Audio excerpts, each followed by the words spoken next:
황정민 아나운서.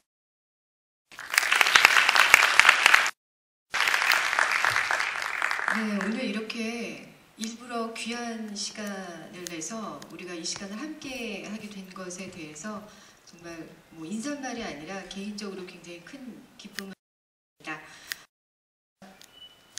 저에 대해서 뭐 아까 너무 극찬을 해주셔서 막 거의 손발이 오그라드는 느낌이었는데, 저는 도전 지구탐험대, 좋은 나라 운동본부, 그리고 아마 TV로는 VJ 특공대로 많이 기억들을 하실 것 같아요. VJ 특공대 굉장히 오랫동안 진행을 해왔고요.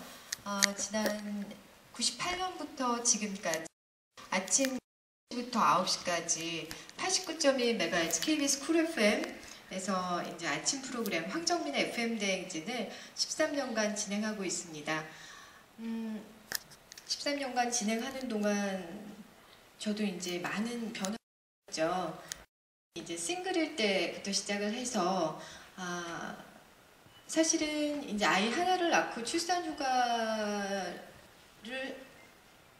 보내고 다시 이제 DJ를 하자고 제의를 해줬을 때 굉장히 기뻤습니다. 보통은 이제 출산 휴가를 가면서 자연스럽게 그만두는 게 관례였는데, 그렇게 하고 나서 이제 둘째를 낳으러 들어갈 때도 또 제작진에서 계속해서 FM 대행진을 함께 하자고 얘기해 줬을 때 그때는 정말 뭐라고 할까, 굉장히 이게 나의 필연이구나, 나의 역사구나, 이런 생각이 들었습니다. 근데 사실 둘째를 낳고 나서 제가 계속해서 프로그램을 할 때는 참 많이 힘들었어요. 그러니까 아침에 일단은 나오기가 굉장히 힘들었고, 이제 아이에게 이제 모유 수유를 하는 과정에서 너무 이제 엄마를 타는 아이를 키우는 입장이다 보니까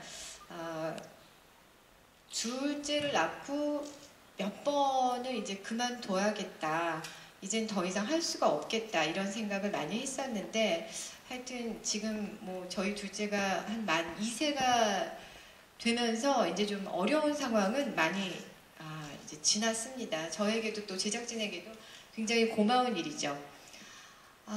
그냥 저희 팝 DJ 하시면 뭐 MBC FM이나 아니면 SBS FM이나 KBS 쿨 FM 많이들 들으실 텐데요. 아나운서 DJ들은 굉장히 좋은 점을 많이 갖고 있습니다. 기본적으로 저희는 목소리가 좋다거나 아니면 언변이 좀 뛰어나거나 하여튼 깔끔하거나 하는 경우가 많은데, 아쉽게도 아나운서들이 하는 경우가 많지가 않습니다. 그러니까 저도 계속해서 이지혜 아나운서는 5시, 새벽 5시에 있는 프로그램을 했고, 이번에 처음으로 이제 전현무 아나운서가 저희 쿨 FM에 합류를 하게 됐습니다. 그래서 광장도리로 합류를 하게 됐고요. 근데 약간 여러분들은 어떻게 느끼실지 모르겠지만 저희는 이제 좀 이성적이고 감정을 잘 드러내지 않는 진행을 하도록 이렇게 좀 이렇게 의식적으로 무의식적으로 그렇게 좀 트레이닝을 받는 경향이 있습니다. 그래서 뭔가 DJ처럼 라디오는 사실 숨길 수가 없거든요. 그런데 그렇기 때문에 아마 라디오 DJ로 이렇게 오랫동안 할 수 있는 사람이 없었는지도 모르겠습니다. 혹시 황정민의 FM 대행진을 한 번이라도 들어보신 분 손 한 번 들어주실래요? 네. 한 번은 아니죠? 매일 아침마다 저와 만나는 분들이라고 생각하니까 좀 마음이 놓이네요. 선생님께서는 혹시 FM 대행진을 한 번 들어보셨나요? 아니, 여기, 네. 들어보셨어요? 네? 네. 너무 감사합니다. 저는, 한 번도 혹시나 안 들어보시지 않았을까, 이런 생각을 했는데, 네, 감사합니다. 네, 제 생각에는 이제 라디오 같은 경우에는 매스미디어는 아닌 것 같아요. 그래서 스몰 미디어로 그걸 뭐라고 해야 될까요? 다시 한번 자리매김을 해야 되지 않을까 싶습니다. 그래서 제가 98년도에 먼저 라디오 DJ를 시작을 했는데 그때는 방송국에 엽서방이라는 게 있었어요. 그래서 뭐 편지나 아니면은 뭐 엽서나 이런 예전에는 왜 좋은 예쁜 엽서 만들기 뭐 이런 것들 전시회도 하고 그랬었잖아요. 그래서 거의 모든 것들이 다 편지나 엽서를 통해서 이제 전달이 됐습니다. 그러니까 그게 조금씩은 늦은 사연이었죠. 그래도 그게 그렇게 불편한 줄은 몰랐던 것 같아요. 왜냐면 그게 다였으니까. 그러다가 이제 인터넷이 시작이 되면서 인터넷 게시판으로 사람들이 이제 사연을 올리면서 한 반반씩 됐던 것 같아요. 그래서 인터넷을 통해서 사람들이 많이 올리는데 코너나 이런 거에 게시판에 올리기는 했는데 그때도 뭔가 이 수단이 바뀌긴 했지만 어떤 즉각적인 그런 반응은 아니었어요. 근데 요즘에는 정말 실시간으로 문자로 많이 보내주시죠. 문자나 콩으로 많이 보내주시면서 이걸 듣고 어떻게 느끼는구나, 사람들이 어떻게 좋아하는구나, 싫어하는구나 이런 거를 정말 즉각적으로 느낄 수가 있게 됐습니다.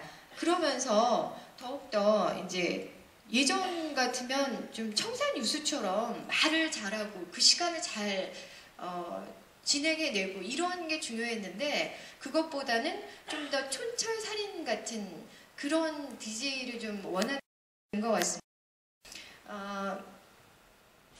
제가 TV도 상당히 많은 프로그램을 진행을 해왔고 라디오는 굉장히 오랫동안 진행을 해왔는데 TV랑 라디오가 일단은 미치는 영향력은 좀 다르죠. 제가 라디오를 한 10년쯤 했을 때 VJ 특공대 10년까지는 아니었겠다. 한 7, 8년 정도 했을 때 VJ 특공대를 하는 황수경 아나운서가 이제 출산휴가에 들어갔어요. 그래서 한 3주 정도를 대타를 했는데 그때 어디 갔더니 그래서 내가 예, FM 대행진 들으시는군요. 그랬더니 VJ 특공대 이러는 거예요. 그래서 제가 내가 몇 년을 매일 아침 FM 대행진을 해도 이 VJ 특공대만 못하구나 이런 생각을 했는데 이 라디오를 듣는 분들하고 또 TV를 보는 사람들은 좀 그러니까 다르신 것 같아요. 그러니까 VJ 특공대를 보시는 분들은 저희는 그렇게 생각했어요. 40, 50대 공무원 뭐 그런 약간 그런 보수적인 계층들이 많이 듣고 그다음에 아침에 FM 대행진을 들으시는 분들은 조금 발랄하기도 하고 좀 성실하기도 하지만 그래도 또 약간 깨어있고 젊은 세대가 아닐까 뭐 이런 생각을 했습니다. 그런데 TV는 이제 요즘에는 진짜 예능 프로그램 해피투게더나 이런 프로그램을 하면 한 카메라가 한 10개 정도 있어요. 그래서 만약에 저랑 전현무랑 뭐 이렇게 해서 여러 아나운서들이 나오면 한 아나운서가 얘기하는 걸 다 녹화를 해가지고 그걸 다 짜깁기 편집을 하는데 그런 거에 비해서 이제 교양 프로그램 같은 경우에는 이제 좋은 나라 운동본부나 뭐 이렇게 여러 패널들이 나오는 그런 프로그램의 경우에는 이제 카메라가 몇 대 없습니다. 카메라가 저를 비추고 있을 때 제가 얘기를 해야 이게 방송이 될 수가 있는 거예요. 그러니까 만약에 다른 사람을 비추고 있는데 제가 얘기를 하고 싶다. 그래서 얘기를 한다고 해도 이게 편집당하기가 아주 있습니다. 그래서 TV를 할 때 훨씬 더 제약이 많아요. 라디오는 그나마 TV보다는 훨씬 제약이 없는 편이고 TV 할 때는 조금 답답함 같은 게 느껴졌던 것 같아요. 그러니까 뭐 생방송이든 녹화든 간에 내가 좀 더 충분히 이 얘기를 하고 싶은데 A로부터 시작해서 A, B, C, D, E 이런 순을 밟아가고 싶은데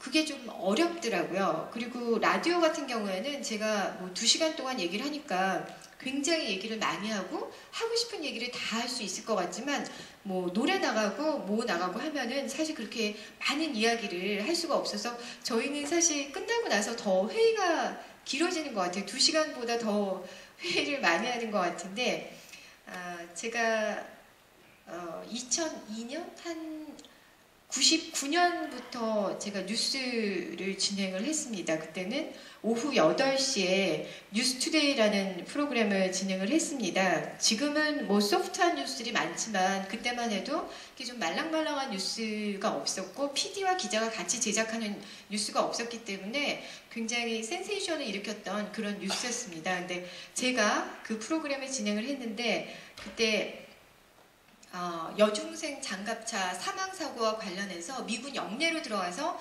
대학생들이 시위를 하는 그런 장면이 나갔습니다. 근데 저는 그걸 보는 동안 내내 어떤 생각을 했냐면 저렇게 그 대학생들이 그러니까 이 대열에서 혼자만 빠져나가지 않기 위해서 자기네들끼리 이제 쇠사슬 같은 걸로 이렇게 스크럼을 짜고 굉장히 이렇게 거의 목숨을 걸고 그 부당성에 대해 항거하고 있었는데 나도 언론인으로서 내가 여기서 이렇게 지켜만 보고 있는 게 참 부끄럽다 이런 생각을 했습니다.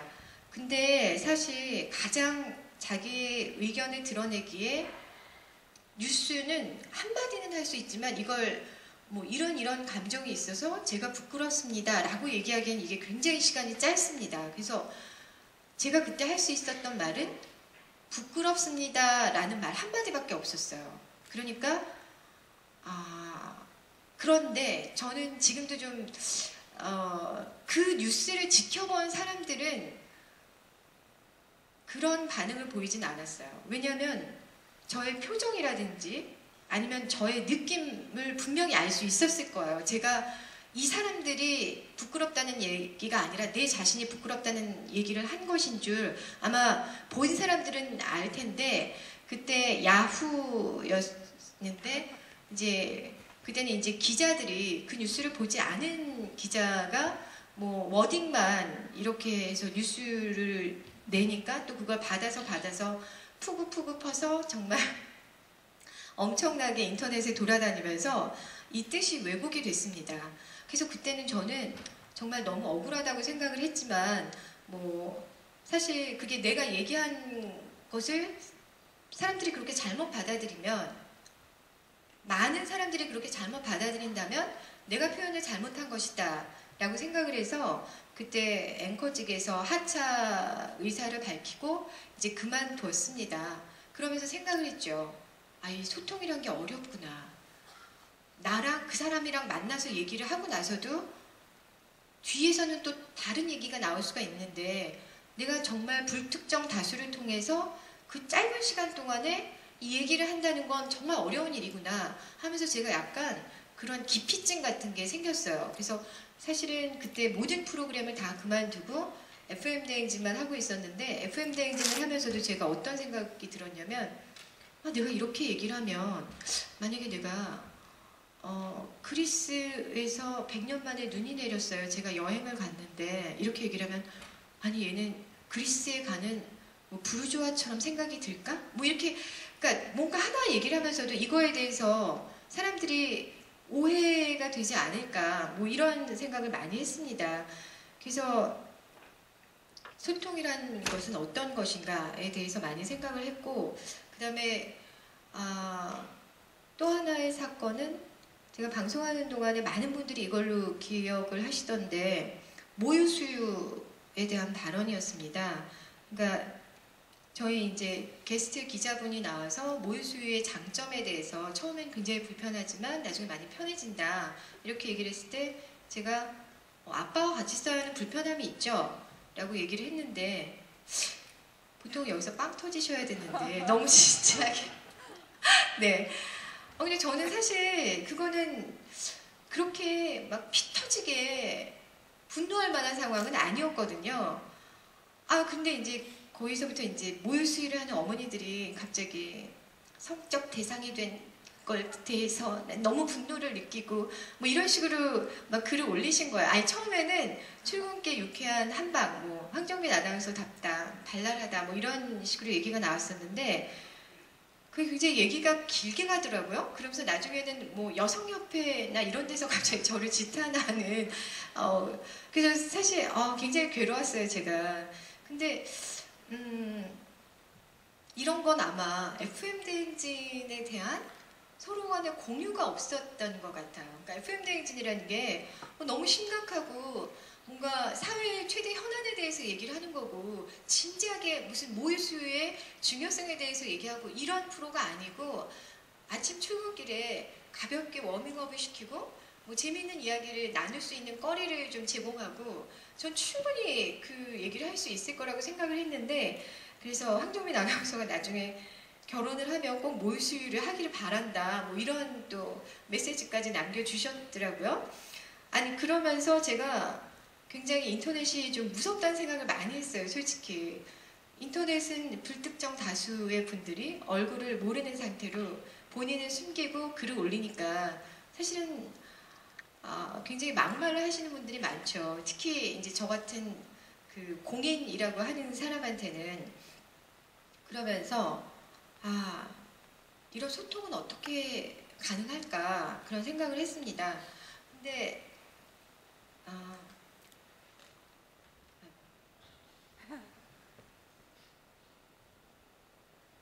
소통이라는 상대방의 감정을 100% 느끼는 겁니다. 근데 상대방의 감정을 100% 느낀다는 게 가능한 일인가요?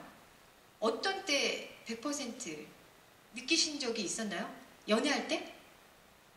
아니면 저는 아마 한 번쯤, 두 번쯤 경험을 했었는데 그게 제가 출산휴가 동안에 아기를 들여다보면서 그런 생각을 많이 했습니다. 그러니까 그걸 아이에게 젖을 먹이고 그리고 24시간 동안 아기에게 집중하고 얘가 뭔가 불편하구나, 이게 불편해서 우는 거구나, 뭐 기저귀가 젖어서 우는 거구나, 아니면 배가 고파서 우는 거구나. 엄마들은 아마 짧은 순간이라도 그런 것에 대한 공감을 잘 아마 느끼셨을 겁니다. 그런 것들이 주는 충만함 같은 그런 감정들이 있는데요. 말은 못하지만 정말 충분히 느낄 수가 있습니다. 근데 사실 부부도 그렇죠. 그런데 아기는 말을 하지 않아도 엄마랑 그 사인이 있습니다. 눈빛으로 아니면 비언어적인 바디 랭귀지로 충분히 할 수가 있습니다. 그런데 부부는 그렇지가 않아요. 제가 보니까 부부는 그렇지가 않아요. 부부는 말을 많이 안 합니다. 말로 해야 하는 부분들을 굉장히 많이 생략하고 지나가는 경우들이 많습니다. 여기에 혹시 결혼하신 분들 잠깐 손들어 보실까요? 이렇게 많이 결혼 안 하셨구나. 네, 부럽습니다. 아니 그러면 조금 이해하기 어려우실 수도 있겠는데 연애는 하시죠? 연애 하시는 분들? 연애도 안 하시는군요. 네. 네, 연애 하시지 왜? 연애 하시면 참 좋을 텐데 왜 이렇게 시간이 있으셔서. 네. 그러니까 예를 들면 이런 거죠. 남편은 이제 실직을 하려고 그래.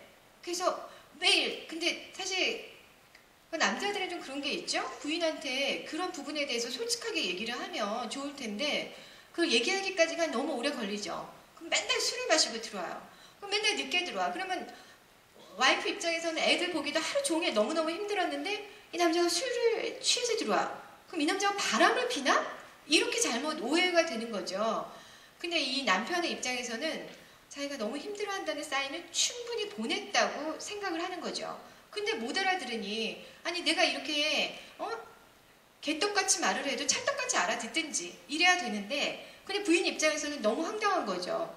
아니 도대체 한 번이라도 나한테 그런 말을 한 적이 있어? 근데 이 말을 한 적도 없으면서 그걸 알아달라는 거죠. 근데 부부 사이에는 그런 믿거니 하는 게 충분히 있는 것 같아요. 저도 저희 신랑한테 이런 건 알겠지 라고 생각을 하는데 전혀 모릅니다.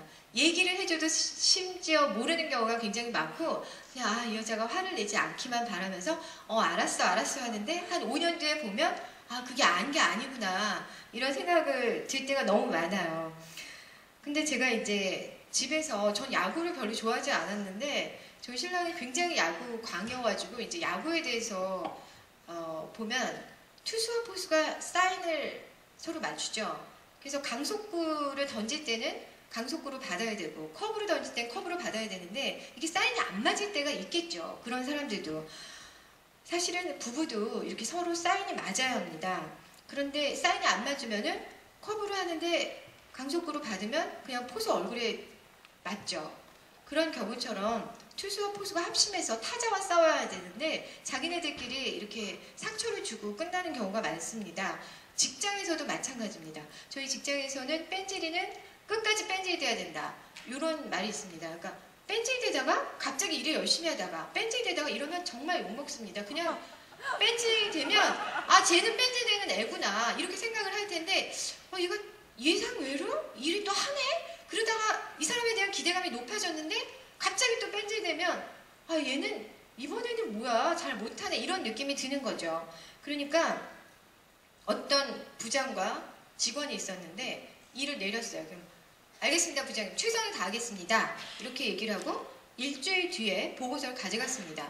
엄청나게 깨졌습니다. 왜냐하면 그 사안은 그렇게까지 완벽을 기할 만한 게 아니고 그냥 하루 만에 빨리 줘야 하는 보고서였는데 부장은 완벽을 기하는 그런 보고서를 원하지도 않았던 거죠. 그럼 이 부장하고 직원은 충분히 그거에 대해서 의사소통을 했어야 되는데 사실 그걸 하지 않은 상태에서 일이 어그러질 수밖에 없고 이 부장의 스타일을 알아야 되는 거죠. 우리가 사실 제일 어려운 게 뭡니까? 스테이블하지 못한 사람 밑에서 일하는 게 가장 어렵습니다.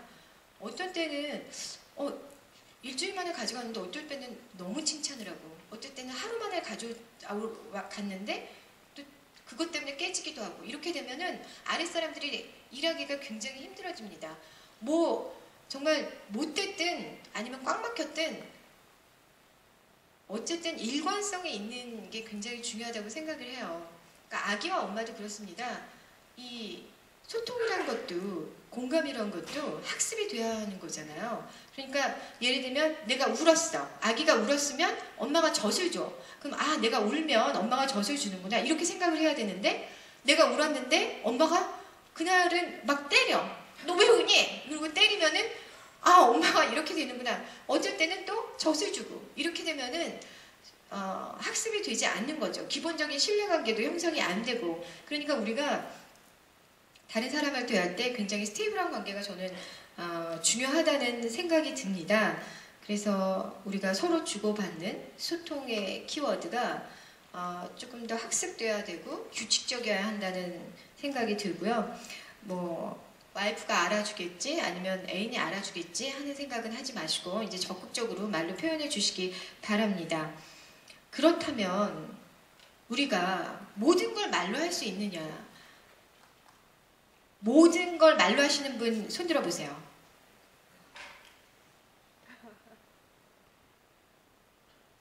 그러면 내가 생각하는 거, 내가 느끼는 감정 한 75%는 말한다.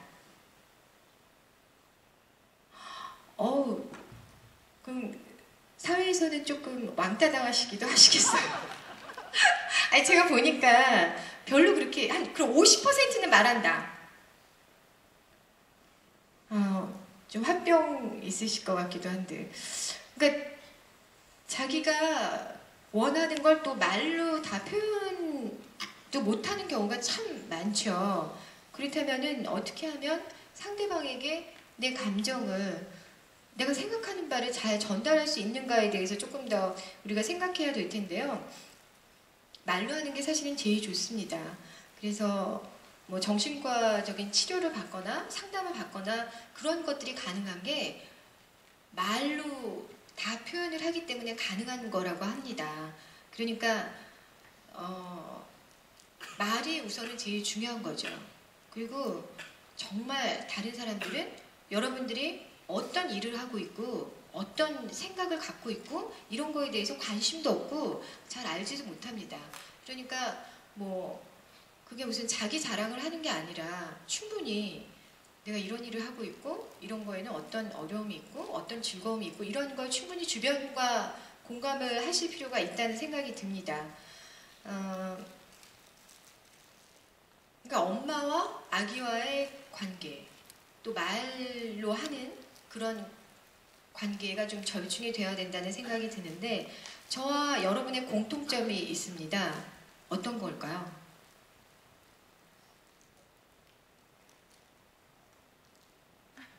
아무도 여기 앞에 안경 끼신 남자분, 야상 입으신, 쑥색 야상 입으신 분. 네. 사람 좋아요. 또 후드티 입은 빨간 분. 네. 네. 제 미모에 넋이 나가셨군요. 네. 그러면 여기 넥타이 매신 앞에서 두 번째 질문 받는 거 싫으시겠죠? 네. 알아들을 수 있는? 같은 네, 맞아요. 아니, 저는 그런 생각을 했어요. 오늘 오시는 분들이 이제 파워블로거와 저와의 공통점이 좀 있지 않을까 이런 생각을 했습니다. 그게 뭐냐면 우리는 불특정 다수와 함께 소통해야 하는 그런 직업 아닌가요? 직업이라고 해도 되는지 모르겠지만 하여튼 그런 일을 하고 있지 않나요? 파워블로거들도? 파워블로거들이 아니신가요? 네. 그러니까 뭐 A라는 사람은 굉장히 옵세시브하고 B라는 사람은 건들거리고 C라는 사람은 뺀질대고 D라는 사람은 굉장히 보수적인데 이런 사람들을 다 이런 사람들하고 다 소통을 해야 되는 거죠. 그럴 때 저는 그 사인이 필요하다는 생각이 드는데요. 아이고. 그래서 FM 대행진을 처음 시작할 때 그 모든 사람들의 사랑을 받아야겠다는 생각을 버렸어요. 그러면 FM 대행진에 듣는 사람들은 어떤 사람들일까? 이 사람들은 아침에 일어나니까 아마 직장인들이 많겠구나. 직장인들 중에 여성, 남성이지만 남성이 좀 더 많지 않아요. 그러면 30대 직장인들, 그런 직장인들은 어떤 걸 좋아할까? 아침엔 어떤 음악을 좋아할까? 아침에 랩소디 같은 걸 틀면 너무 우울하지 않을까? 좀 더 부지런하고 책임감 있고 뭐 차를 가지고 다니는 사람들이 아닐까? 저는 그렇게 해서 컨셉을 좀 잡아가면서 불특정 다수 속에서도 제가 소통하기 좋은, 공감하기 좋은 사람들을 타겟으로 잡았습니다. 2002년 붉은 악마, 뭐가 그들의 공통점이었을까요? 빨간색, 애국심, 열정, 뭐 이런 것들이겠죠. 제가 선물을 따로 드리고 싶군요. 네. 스티브 잡스 같은 경우에도 전 세계인들이 애도를 하고 있는데 이 전 세계인들이 애도하는 그 공통점엔 뭐가 있을까요? 애플 네, 그런 것처럼 사실은 저는 다수가 여러분을 선택한 게 아니라 여러분이 특정 타겟층을 선택했다는 생각이 듭니다. 그래서 저는 FM 대행진을 할 때 사랑 이야기를 하면 어떨까? 근데 꽁트, 저희 사랑스러운 그녀라는 꽁트가 있는데 사랑 이야기를 하는 것보다는 이게 시사적인 뉴스를 거기다 녹여주는 게 좋겠구나. 왜냐면 사실은 사랑 이야기로는 너무 한정돼 있잖아요. 근데 그런 걸 같은 사무실 안에 일하는 직원들 간의 시사적인 일들을 매일매일 뭐 뉴스가 쏟아져 나오니까 그런 걸 하면 우리도 하기 좋고 사람들도 그거에 대해서 공감하기가 좋겠구나 이런 생각을 했습니다. 그렇게 타겟층을 정하고 선곡과 뭐 내용 이런 것들을 하나하나 정비해 나갔습니다. 근데 저희가 조금 제 자랑을 하자면 점점 청취율이 잘 나와서 같은 7시에서 9시 시간대에 그 청취율 1위만 하는 게 아니라 그냥 SBS, KBS, MBC 모든 라디오 프로그램 채널 가운데 전체 5위를 했습니다. 이거 뭐 더 잘했을 거라고 생각하셨군요. 하나도 안 놀라시는 거 보니까. 제가 13년 동안 했는데 청취율이 이게 제일 잘 나온 거예요. 앞으로 더 열심히 하겠습니다. 1등하는 그날까지 열심히 하겠습니다. 아니 근데 청취율이 잘 나올 때, 안 나올 때도 분명히 있었어요. 안 나올 때 어떤 때였냐면 저희가 정재승 박사랑 할 때였는데 정재승 박사의 과학 콘서트라는 걸 했어요. 코너를. 사람들이 너무 좋아하는 거예요. 그래? 그러면 또 박사를 하나 불러와서 우리가 또 강의를 듣자 해서 한 서너 명 정도의 박사님한테 이제 강의를 듣는 걸 쫙 만들어 놨어요. 저희가 그때는 굉장히 약간 지적으로 목말랐는지 하여튼 박사님들, 교수님들 그렇게 모셔다 했는데 그러니까 좀 청취율이 떨어지더라고요. 안 되겠다. 김생민을 데려오자. 소통에 대해서 어떤 이야기를 할까 생각을 하다 보니까 일요일에 중앙선대위에 박근혜 씨에 대한 이야기가 나왔던데 애매모호하다. 너무 명확하지가 않다. 그러니까 뭔가 이야기를 하면 그 이야기가 전달이 돼야 되는데 이야기가 그러니까 시 같은 거죠. 듣는 사람들의 해석이 필요한 거죠. 이건 이렇게도 해석될 수 있고 저렇게도 해석될 수 있다. 그러니까 더 이상 신비주의를 벗어 던지고 이제 콘텐츠를 승부하자. 이런 그 기사를 봤는데 그런 것처럼 저는 주는 메시지나 콘텐츠가 명확해야 한다고 생각합니다. 엄마와 아기 간의 그런 사랑의 교감처럼 부부 사이에도 끊임없이 사랑한다는 얘기로 그걸 확인해야 되죠. 그럼 뭘 말로 해? 말로 해야 합니다. 뭐 부부끼리 선물을 해. 선물해야 되죠. 그 돈 모아갖고 부자 되지 않습니다. 그러니까 말로. 그러니까 저는 제가 스타일이 약간 결혼 기념일 막 이런 거 안 챙기는 스타일이거든요. 그럼 저희 작가가 항상 얘기합니다. 언니 그 돈 모아서 큰 부자 되는 거 아니니까 뭐라도 사줘 버릇해야 돼. 그러지 않으면 나중에 아무도 그거 안 챙겨줘. 근데 그리고 보면은 대접받는 그것도 정말 기술인 것 같아요. 만약에 지도자들이 말로는 우린 잘하고 있습니다. 경제 나아지고 있습니다. 이렇게 얘기하는 거 저는 국민들이 더 잘 알고 있다고 생각합니다. 얼마 전에 가지고 실업률이었나요? 고용률이었나요? 고용 대박이라고 장관이 그렇게 표현을 해서 한번 빈축을 산 적이 있었죠. 지금 청년 실업이 얼마인데 주변에서 실업자들이 얼마나 고통을 받고 있는데 그냥 단지 수치상의 그런 보고 나서 그것도 가만히나 있으면 중간이나 가지. 거의도 고용 대박이라고 얘기를 해가지고 그렇게 빈축을 사는지 상대방의 얘기를 듣고 아니면 뭔가 이렇게 통계를 보고도 그 내면을 읽을 수 있어야 한다고 생각을 합니다. 그래서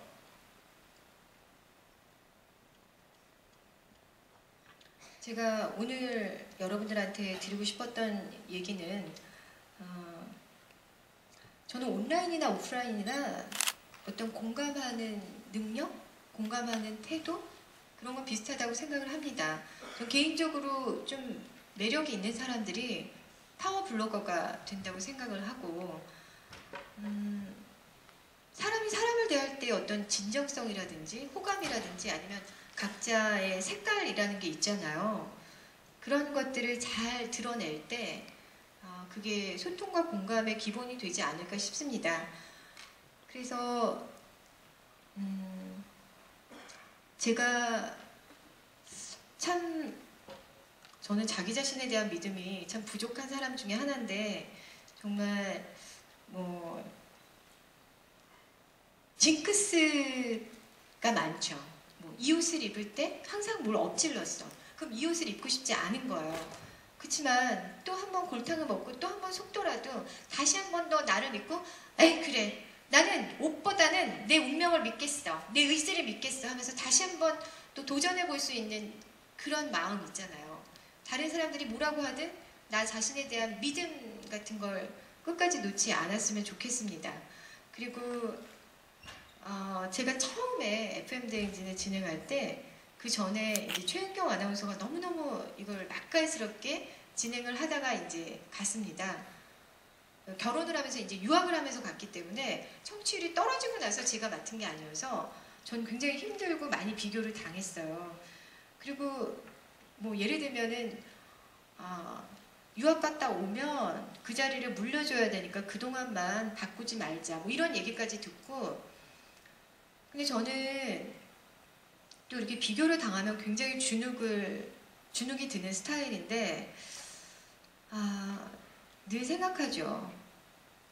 내가 장미인지 아니면 들꽃인지 알 수는 없지만 난 나의 꽃을 피우자. 그 부분에 대해서는 아마 각자 다 똑같으실 것 같아요. 저 옛날에 영문과 나와서 그 영시에 대해서 배우는데 그런 시가 있었어요. 저 흘러가는 구름을 봐라. 구름 모양이 다 다르다. 그리고 저 들판에 있는 소들을 봐라. 소들의 점박의 무늬가 다 다르다. 이런 것들이 세상의 이치이니까 다 각자의 꽃을 피워라. 이런 얘기가, 저는 근데 누군가에게 이런 얘기를 들었을 때 굉장히 큰 마음의 위로를 느꼈습니다. 그래, 난 화려하거나 그러지 않더라도, 아무도 날 발견해주지 않더라도 나는 그냥 나의 꽃을 피워야지. 그리고 제가 언젠가 무슨 서바이벌 프로그램인가? 그런 프로그램을 봤을 때 그 프로그램에서 1등을 하면 100만 원으로 기억을 하고 있는데, 이제 뭐 100만 원을 타는데 그 아버지 인터뷰를 하는데 100만 원 중요하지 않다. 그보다 너 여기서 재미를 찾아라.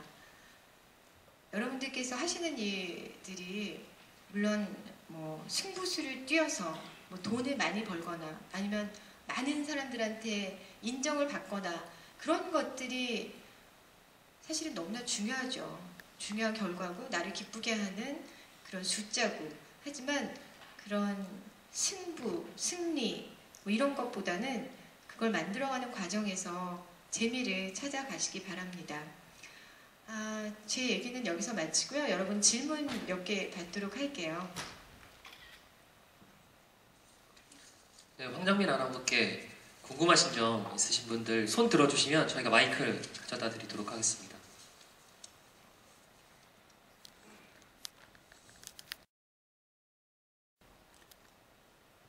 TBS 볼 때는 그 미모는 여전하십니다. 강의 잘 들었고요. 저 FM 대행진에 저는 나이가 많은 사람인데 제가 한번 딱 풀었어요. 그랬더니 우리 젊은 축의 대상으로만 그 방송을 하시는데, 물론 그 나이 든 사람들도 듣는 사람은 있을 거라고 봐요. 네. 때문에 우리 같이 나이 많은 사람들을 위해서도 그 멘트 네. 젊은 사람 대상으로만 하시지 말고 네. 그렇게 해줄 수는 없는가 싶어서 이런 기회에 대해서 한번 말씀드립니다. 네. 저희 프로그램의 애청자라고 하면 저희 아버지세요. 저희 아버지가 82이세요. 근데 정민아, 난 네가 무슨 말 하는지 하나도 모르겠다 그러시는 거예요.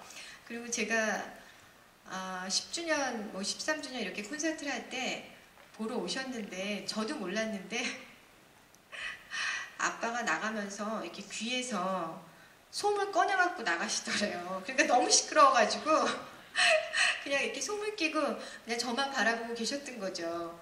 아니 그래서 저도 좀 천천히 얘기를 할 때도 또박또박 알아들으실 수 있게 해야지 그런 생각을 하면서도, 그러니까 아까 말씀드렸듯이 모두를 만족시키기는 좀 어려운 것 같아요. 그래서 컨셉에 와서 그 타겟에 맞는 그런 느낌으로 방송을 하는 게 맞다고 생각을 하는데, 저희도 컴퓨터나 문자로 많이 보내주세요. 내가 70대인데 알아듣게 좀 해주십시오. 이렇게 하면은 너무 죄송스러운데 그냥 뭐 저도 다시 한번 생각해 볼게요. 제작진과도 의논해 보겠습니다. 감사합니다. 그리고요, 그 아침 대행진 물론 경쾌하고 명쾌하고 그 즐거운 그런 시간이니까 그렇게 컨셉을 잡으시기 좋다 이겁니다. 그런데 곁들여서 우리같이 나이가 많은 사람들도 그 옛날 노래 네. 팝송이랄지 네네. 이런 팝송 같은 거 가끔 네. 한 번씩 맞아요. 토요일이면 토요일 네. 막 이렇게 저 날짜를 정하셔가지고 네. 틀어주시면은 시청률이 더 오르지 않을까. 네. 이 노인들 인구 많습니다.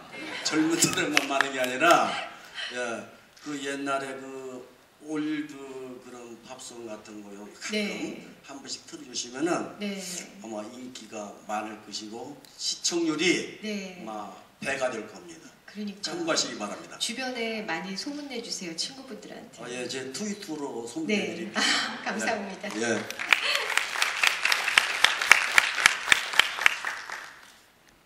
늘 그게 힘든 것 같아요. 많은 분들이 듣고 계시니까. 예, 좋은 강의 잘 들었습니다. 특히 네 자신을 찾아서 너만의 꽃을 피우라는 말이 가장 인상이 깊었고요. 저는 이제 성공을 하게 되면 강의하신 분도 마찬가지게 굉장히 좀 바쁜 것 같습니다. 10년 동안 7시부터 9시까지 열심히 열정적으로 하시는데 집에서의 아이들이나 그런 아이들하고 이렇게 별로 시간이 많지 않을 것 같은데 그런 소통은 어떻게 하고 계시는지 좀 듣고 싶습니다. 제가 사실 둘째가 제가 집에 들어갔다면 못 나와요. 그러니까 너무 울고 막 그래가지고 못 나오는데 아이들하고 소통은 늘 부족하죠. 그래서 이렇게 하고 들어가면 저희 아이들 한 9시쯤에 이제 잠자리에 들거든요. 그러면 문자를 이제 보내달라고 그런 거야, 아빠한테. 엄마 밥 먹기 전에 좀 들어와 이렇게 보내달라고 하더라고요. 근데 둘째는 오히려 말이 안 통하지만 조금 통하는 것 같은데 첫째가 5살인데 아들이거든요. 근데 주말마다 조금 더 얘랑 같이 있는 시간을 제가 좀 더 늘려야 되지 않을까 늘 고민해요. 지금은 많이 부족하고 저는 약간 좀 미신적인 방법을 쓰는데 아이가 잠들었을 때 계속 얘기해요.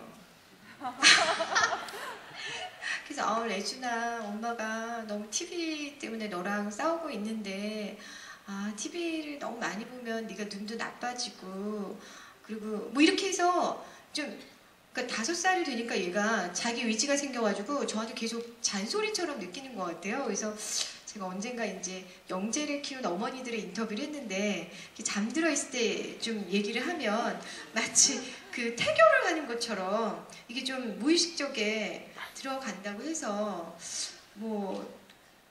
네, 그렇게 많이 하고 있는데 그게 지금 얘가 한창 저한테 반항을 하고 있어가지고 좀 어렵더라고요. 저는 그래서 사실은 출산하고 나서 휴직을 하지 않은 것에 대해서 굉장히 제가 후회를 많이 하고 있고 앞으로 그게 한 6년 안에 휴직을 하면 가능하더라고요.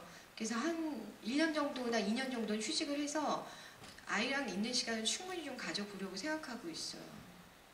그러니까 몇 년 안 남았거든요. 제가 FM 대행진 하는 시간. 그러니까 많이들 들어주세요. 궁금한 게 없으시구나. 네. 네. 안녕하세요. 하나 더 있는데요. 네. 실은 저도 아침 7시부터 9시까지 매일 거의 듣는 청취자 중에 한 명이거든요. 반갑습니다. 근데 네. 들으면서 가장 궁금했던 것이 제가 집사람 결혼 기념일이라든지 생일일 때 사연을 보내갖고 뽑힌 적이 있어요. 네. 그래갖고 케이크랑 꽃배달을 받은 적이 있거든요. 네. 성함이 어떻게 되세요? 닉네임은 푸른 하늘이고요. 그러니까 네네. 제가 궁금한 게 이겁니다. 네.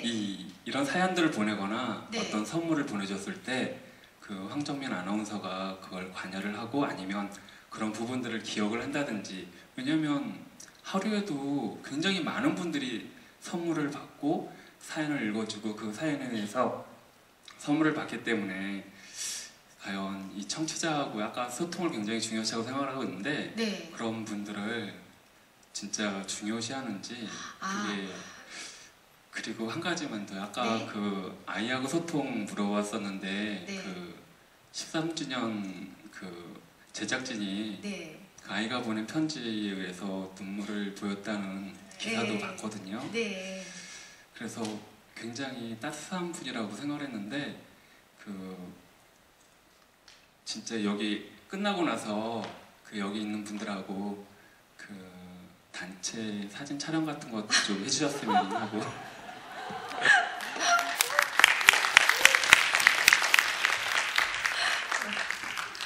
퇴근을 못하게 하시려고 이렇게. 네. 보통 사진을 다 찍으시나요? 어떻게? 네. 하여튼 뭐 가능한 한 많이 찍고 가도록 하겠습니다. 청취자분들이요. 근데 굉장히 많이 보내시는 분들이 있으세요. 그러니까 한 번 보내고 안 보내시면 사실 저도 기억을 못하죠. 13년 365일 했는데 그걸 기억하면 전 여기 있진 않겠죠. 근데 하여튼 많이 보내시는 분들은 좀 기억을 하고 거의 뭐 저와 대화를 나누시는 분들도 있어요. 그래서 뭐 그런 분들은 좀 기억을 하고 있습니다. 네. 결혼 기념일 다시 한번 축하드려요. 네. 아까 이쪽에 어디? 네.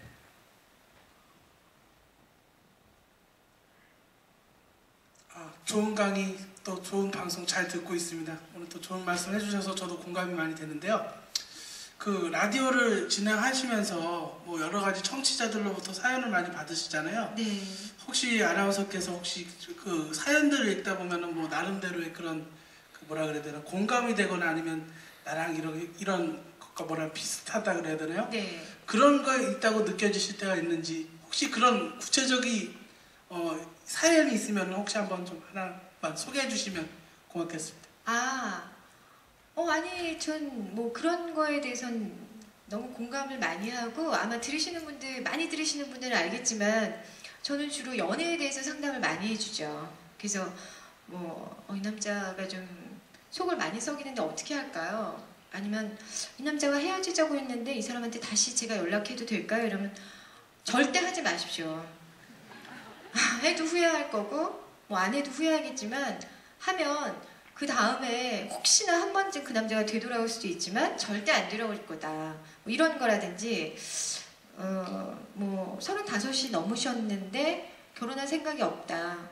잘하셨습니다. 정말 어떻게 이렇게 지혜로우신지 뭐 이런 전 너무 충분히 공감하는 많은 부분들이 이제 대부분 진짜 그걸 의뢰인이라고 해야 될까요? 청취자분들이 보내는 사연으로 저희가 또 코너도 많이 하잖아요. 센스 배틀이나 뭐 이럴 때 그러면 굉장히 그분 입장에서 근데 전 솔직하게 얘기하는 게 제 장점인 것 같아요. 그러니까 잘 되시길 바래요. 뭐 이런 거보다는 그건 그 남자가 바람 피고 있을 확률이 아주 높습니다. 뭐 이런 식의 아주 사실적인 베이스가 있는 그런 얘기를 하기 때문에 오히려 사람들이 좀 쾌감 같은 걸 느끼는 것 같아요. 네. 마지막으로 질문 하나만 더 받을게요. 여성분들은 궁금한 게 없으시구나. 남성분들은. 네, 안녕하세요. 저는 대학생인데요. 대학생이세요? 네, 네, 근데 오늘 굉장히 정장 차림으로 오셨네요? 네, 오늘 학교에서 발표 수업이 있어서 요즘 발표할 땐 정장을 입고 하나요? 아니요, 그건 아니고 제가 깔끔하게 보이고 싶어서 그래서, 네. 네. 그러시군요. 전 무슨 상 받으시는 줄 알았어요. 아니에요. 네. 네, 제가 질문하고 싶은 거는 제가 지금 경영을 전공하고 있는데 네? 제가 인간 경영을 잘하고 싶은데 황정민 아나운서는 되게 끌리는 비결이 있을 거라고 생각이 돼요. 근데 끌리는 사람은 좀 한 1%가 좀 다르다고 느껴지는데 그런 비결이 있다면 어떤 것인지 듣고 싶어요. 섹시함? 저는 평생 섹시함을 추구하는데 사람들이 아직도 귀엽다고만 해서 정말 너무 불만입니다. 그걸 모르겠어요. 저도 정말. 왜냐하면 아나운서들이 많잖아요. 근데 아나운서 중에 이름을 기억할 수 있는 사람들은 그렇게 많진 않아요. 제가 이렇게 봐도 MBC나 SBS 봐도 이제 아랫기수로 내려가면